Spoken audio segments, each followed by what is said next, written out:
ഹിന്ദുക്കളുടെ ആചാരങ്ങളെയും അതുപോലെ വിശ്വാസങ്ങളെയും ഒക്കെ തള്ളിപ്പറഞ്ഞു കഴിഞ്ഞാൽ വ്യൂവർഷിപ്പ് കൂടും, കാശ് കിട്ടും. അവർ ഈ ചൂണ്ടുന്ന വിരലൊക്കെ തന്നെ ഇവിടുത്തെ ഇസ്ലാമിനെതിരെ എന്തുകൊണ്ട് ചൂണ്ടുന്നില്ല? കാരണം നാളെ അവർ ഇവിടെ ജീവിക്കില്ല എന്നുള്ളത് തന്നെയാണ്.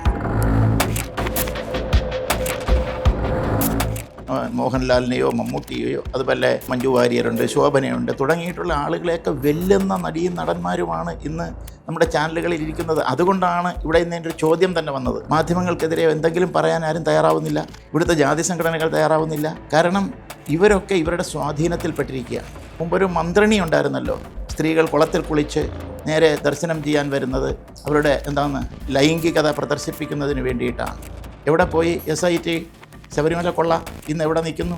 മോഷ്ടിച്ചവരൊക്കെ അവിടെ വീട്ടിൽ സുഖമായിരിക്കുന്നു.